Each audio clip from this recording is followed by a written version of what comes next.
الحمد لله رب العالمين والصلاة والسلام على أشرف الأنبياء والمرسلين وعلى آله الطيبين وأصحابه المطهرين. السلام علیکم ورحمۃ اللہ تعالی وبرکاتہ. معزز محترم سامعین کرام، آپ سب بخوبی معلوم ہے آپ سب کو کہ آج امام احمد رضا مجدد دین و ملت الشاہ امام احمد رضا خان فاضل بریلوی رحمۃ اللہ تعالی علیہ کا کل ہے. اس کو 2:38 پر اختتام کیا جاتا ہے. اسی لیے ہم تمام حضرات یہاں پر حاضر ہوئے ہیں کہ بزرگوں کی اور علماء اکابر کے مجالسوں میں بیٹھ کر کے ہمیں بہت کچھ ان کی زندگی سے سیکھنے کو ملتا ہے کہ وہ لوگ امت مسلمہ کے لیے کس طرح سے کام کر کے گئے اور کس طرح سے انہوں نے اپنی علمی میدان میں طلباء کے لیے اور آنے والی جنریشن کے لیے کیا ذخائر اپنی کتابوں میں اور اپنی زندگی میں چھوڑ کے چلے گئے. بہت سارے نقطات ہمیں امام احمد رضا خان فاضل بریلوی رحمۃ اللہ تعالی علیہ کی زندگی سے ملتے ہیں، جس میں بہت کرامات بھی آپ نے امام اعلیٰ حضرت فاضل بریلوی رحمۃ اللہ تعالی علیہ کی آپ نے سنی ہوں گی، مگر میں کرامات پر کوئی ابھی چرچا کروں گا نہیں، کیونکہ طلباء اکثر یہاں پر طلباء موجود ہیں. تو ان کے اعتبار سے کہ امام احمد رضا کو دنیا سلام کرتی ہے، جبکہ دوسرے فرقے کے بھی علماء امام احمد رضا کو مانتے ہیں کہ امام احمد رضا خان فاضل بریلوی کے جیسا کوئی عالم ان کے ہم زمانے میں آیا ابھی تک نہیں آیا. دیگر فرقے کے علماء نے لکھا ہے کہ اگر کوئی امام احمد رضا کے علم کی بات کرے، کہ اگر صرف امام احمد رضا کے علم کی بات کرے اور وہ ان کے فتووں پر بات کرے، تو اگر اس کے سامنے صرف امام احمد رضا کی اردو لکھاوٹ رکھ دی جائے تو وہ اردو سمجھنے سے قاصر رہ جائے گا. فتویٰ رضویہ میرے پاس رکھی ہوئی ہے.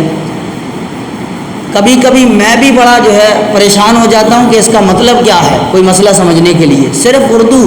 الفاظ، اس طرح سے انہوں نے چنندینہ الفاظوں کو اپنے فتووں کے اندر نویشی کی ہے صرف اردو سمجھنے میں، پھر عربی اور دیگر فنون کی کیا بات. امام اعلیٰ حضرت فاضل بریلوی رحمۃ اللہ تعالی علیہ 52 یا 53 فنون سے زائد جانتے تھے. علوم پر دست تھی ان کو 52-53 علوم. امام اعلیٰ حضرت نے سائنس میں بھی ایک کتاب لکھی ہے، زمین ساکن ہے یا زمین حرکت کرتی ہے، اس کے بارے میں بھی امام اعلیٰ حضرت سائنس بھی جانتے تھے. صرف آج کا معاشرہ ہم نے امام اعلیٰ حضرت کو ایک طبقے سے جوڑ کے رکھ دیا ہے، یا کرامات سے یا ان کی واہ کرنے سے صرف جوڑ کے رکھ دیا ہے. باقی ان کی دینی خدمات کیا رہی ہیں امت مسلمہ کو اس سے آگاہ نہیں کیا علماء نے. بس خالی نام صرف امام اعلیٰ حضرت کا بقا رکھا ہے، باقی کام امام اعلیٰ حضرت کا بقا اب علماء نے نہیں رکھا. جبکہ امام اعلیٰ حضرت فاضل بریلوی رحمۃ اللہ تعالی علیہ کبھی بجماعت نماز جماعت سے انہوں نے کبھی جماعت نہیں چھوڑی. یہ حال تھا امام اعلیٰ حضرت کا، صافے کے ساتھ ہی نماز پڑھا کرتے تھے. ایک دن بہت زیادہ آپ شدید بیمار ہوئے تو 4 لوگ آپ کا کاندھا پکڑ کے لے کر آئے مسجد میں، جو اعلیٰ حضرت کی مسجد ہے برابر میں مزار کے، اس میں لے کر کے آئے. بڑی شدید آپ کو علیل بیماری تھی، چلنے کے قابل نہیں تھے. جبکہ عذر شریعتاً دیکھا جائے تو عذر یہ پیش ہوا جاتا ہے کہ جب کوئی چلنے کے قابل نہیں تو جماعت اس پر لازم نہیں ہوتی، وہ چاہیں تو تنہ تنہا گھر میں نماز پڑھ سکتا ہے. مگر امام اعلیٰ حضرت 4 لوگوں کو بلایا، مریدوں کو، اور اپنا کاندھا پکڑوایا اور مسجد تک لے کر گئے اور باجماعت نماز ادا فرمائی امام اعلیٰ حضرت فاضل بریلوی رحمۃ اللہ تعالی علیہ. اور پھر سنت کے پابند بھی بہت تھے. ایک دن 2 لوگ آپ کو کاندھا پکڑ کے لے کے آ رہے ہیں، مگر اس دن تکلیف نہیں تھی، کوئی پریشانی بھی نہیں تھی، بہت زیادہ علالت بھی نہیں تھی، طبیعت ٹھیک تھی. تو لوگوں نے مجلس کے بعد پوچھا حضرت ماجرہ کیا ہے؟ آپ تو کوئی طبیعت علیل ہے نہیں، پھر آپ نے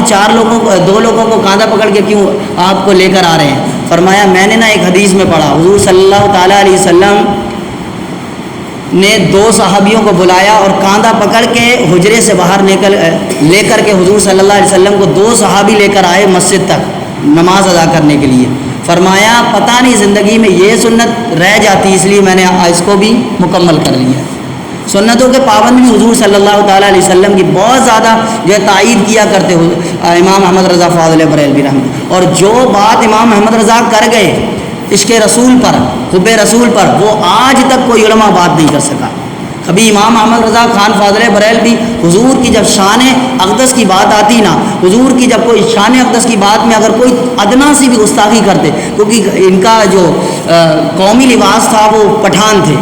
یہ پٹھان تھے، مگر پٹھان کا کوئی غرور نہیں تھا ان کو، مگر غرور جب ظاہر ہوتا تھا جب کوئی حب رسول میں ادنا سی بھی گستاخی کر دیتے، پھر وہ جلوہ اپنا دکھاتے کہ ادنا سی بھی گستاخی امام اعلیٰ حضرت کو پسند نہیں تھی، تھوڑی سی بھی گستاخی کی تو پھر حضور کا چہرہ جو ہے سرخ ہو جایا کرتا تھا۔ پھر امام اعلیٰ حضرت کبھی اس طرح بات کرتے کہ سرور کہوں کہ مالکو مولا کہوں تجھے، سرور کہوں کہ مالکو مولا کہوں تجھے، گلے باغ خلیل کا گلے زیبا کہوں تجھے۔ اس طرح سے پھر وہ جو مراد آباد میں ایک مولانا صاحب کو پھانسی دی گئی تھی، کیا نام تھا ان کا؟ کفایت علی کافی، انہوں نے بھی امام اعلیٰ حضرت کی تائید میں ایک شعر لکھا ہے، کیا کہ امام اعلیٰ حضرت کی تائید میں انہوں نے شعر لکھا کہ کوئی گل باقی رہے گا نہ چمن رہ جائے گا، پر رسول اللہ کا دین حسن رہ جائے گا۔ امام اعلیٰ حضرت فاضل بریلوی جب وصال قریب ہوا نا، بہت قریب، تکلیف میں بڑے تھے، بہت زیادہ تکلیف میں تھے امام اعلیٰ حضرت، جب وصال کا وقت قریب تھا تو امام اعلیٰ حضرت کی ایک عادت تھی کہ آپ ہمہ وقت درود شریف پڑھا کرتے۔ نصیحت کے دوران میں فرما رہے تھے، لوگوں ایک بات دھیان رکھنا، لوگوں کے پاس 3 ہی ٹائم ہوتے ہیں۔ کتنے ٹائم؟ 3 ٹائم ہوتے ہیں، ایک تو یہ کہ جوانی، بچپن، اور دوسرا جوانی، اور تیسرا بڑھاپا۔ فرماتے ہیں میرا بچپن تو آیا اور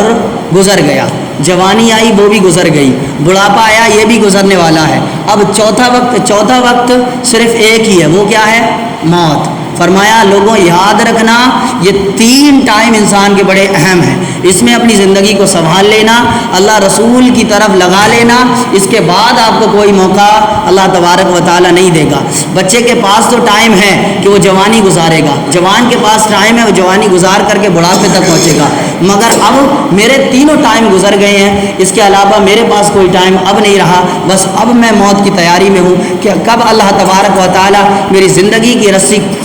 کھینچ لے اور کب میں دنیا سے رحلت کر جاؤں۔ تو آپ کو لوگوں سے کہا کرتے کہ آپ کو چاہیے کہ ہمہ وقت نمازوں کی پابندی ہو اور عشق رسول پر بات ہو، جب رسول اللہ کی بات آئے تو درودوں کا جو ہے ہم وظائف نچھاور کریں۔ اس طرح رسول اللہ صلی اللہ علیہ وسلم کی حمایت میں بات کر کے گئے، اور پھر امام اعلیٰ حضرت فاضل بریلوی رحمۃ اللہ تعالیٰ علیہ حضور صلی اللہ تعالیٰ جب شدید ترین بیمار ہوئے تو امام اعلیٰ حضرت نے ایک نعت لکھی ہے، بڑی، آپ نے تو بڑی بڑی عجیب نعت سنی ہوں گی، بہت ساری نعتیں امام اعلیٰ حضرت کی، مگر ایسی نعت سنانے والے بڑے بچا لیتے ہیں، انہیں آخرت کی طرف توجہ نہیں دلاتے قوم کی، مگر امام اعلیٰ حضرت نے جب شدید ترین بیمار ہوئے تو پھر اعلیٰ حضرت فرماتے ہیں راہ پرخار ہے کیا ہونا ہے، بڑی شدید بیماری تھی، کہتے ہیں فرماتے ہیں حیات اعلیٰ حضرت میں لکھا ہے کہ اعلیٰ حضرت چلنے کے قابل بھی نہیں تھے، بہت زیادہ بول بھی نہیں پاتے، مگر امام اعلیٰ حضرت نعت لکھا کرتے تھے، تو شدید ترین بیماری کے دوران بھی یہ نعت لکھی، راہ پرخار ہے